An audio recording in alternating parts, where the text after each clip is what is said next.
All right, let's jump right into it. This explainer, it isn't just another piece of content you're going to consume and forget. Think of this as your Monday positioning framework. Today, we're establishing a governing law, a foundational principle that's going to completely reshape how you, and honestly, your entire organization, operate for the rest of the week. Actually, scratch that. Probably the rest of your career. We are fundamentally shifting your operating system today. So picture this: a blank white journal, complete silence, and a pink fountain pen, uncapped and ready to write. The truth is, most of us operate exactly like a reservoir. We survive by holding on, gathering things, protecting our knowledge out of this deeply ingrained fear of depletion. We think, if I share my best ideas, I won't have anything left. But a river operates entirely differently. A river survives by moving. It flows out of profound trust in its source, knowing that as it releases water, more is always going to be provided. In this foundational mindset difference, it perfectly explains a modern epidemic we're seeing right now. I can't tell you how many creators, founders, and leaders tell me they're just utterly exhausted. But here's the surprise, and this might hit close to home. That exhaustion is almost never due to a lack of capacity or working too hard. You aren't tired because you're doing too much. You're tired because you're holding too much. You're trying to function as a reservoir in a marketplace that was designed for rivers. I call this the weight of withheld obedience. Just think about that phrase for a second. That heavy pressure you feel in your chest, that constant low-grade anxiety thrumming in the background, it's actually the stagnant weight of unreleased ideas. It's the pressure of those unfinished books, the hidden frameworks, and the systems you know you should have delegated or shared by now. You are literally carrying things that were meant to be released a long time ago. Okay, let's move into section 1, core deconstruction. Diagnosing modern stagnation. So, what does this look like in practice? Stagnation happens the exact moment essential information, resources, or processes get trapped. When they aren't allowed to flow freely through you or your organization, decay instantly begins. And this usually shows up in 3 primary forms: creative, operational, and spiritual. First up, we've got creative stagnation. These are the intellectual assets you've poured your absolute heart into, but they never see the light of day. It's that manuscript sitting half-finished on your hard drive, right? Or maybe it's that online course you built but never actually launched because it wasn't quite perfect yet. Listen, keeping these creations hidden doesn't protect them. It ultimately suffocates your creative potential and actually blocks your next great idea from coming through. Next is operational stagnation. And man, this is a massive issue for businesses.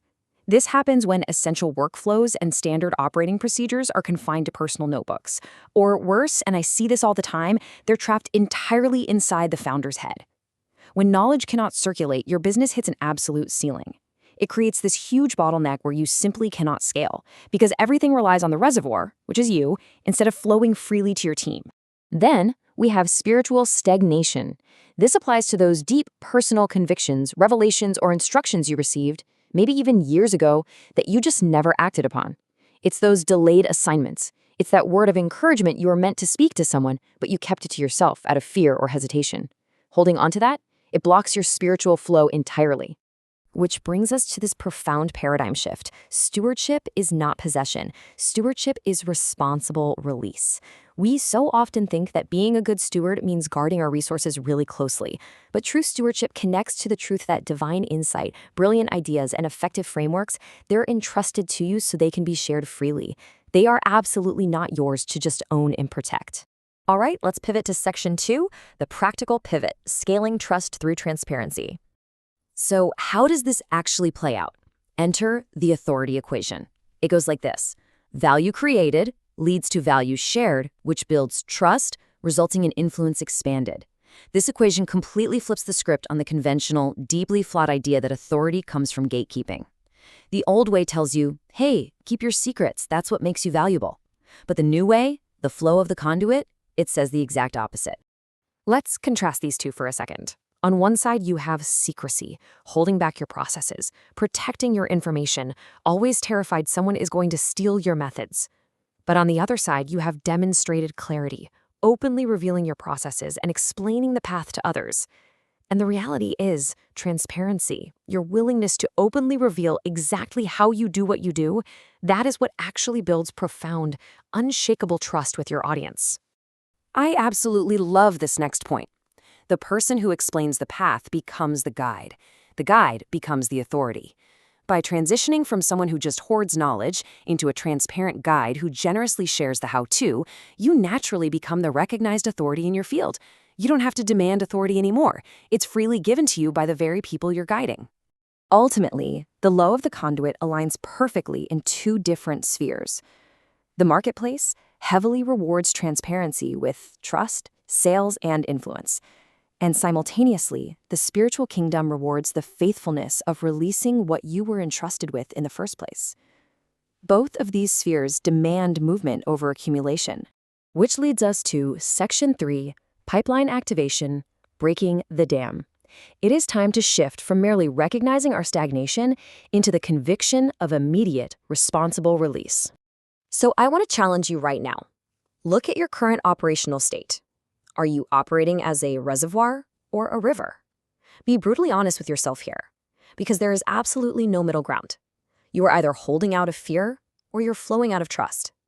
So what are you going to release today? There's this incredible piece of ancient wisdom in Proverbs 11:24 that says, "There is one that scattereth and yet increaseth."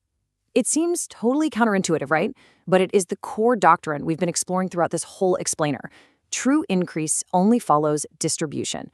You literally have to scatter your seeds, share your knowledge, and release your frameworks if you ever want to see multiplication. Okay, so here is your direct assignment. I'm issuing the Break the Dam Challenge right now. Before this day ends, I want you to release one thing. Just one. Publish that article you've been over-editing for 3 weeks. Send that business proposal. Upload the resource. Launch the framework. Or hey, simply share a lesson you learned today. Confirm right now, through your actions, that you are finally functioning as a river. It's time to make a permanent change, guys. Stop operating as a storage tank. I'm inviting you to visit wordpower.com.ng right now to access the exact structures designed to help you process, publish, and execute consistently. It is time to become the conduit you were always designed to be. So I'll leave you with this. What is the one thing you are holding on to right now that could completely change someone else's life if you simply let it flow? Think about that. See you next time.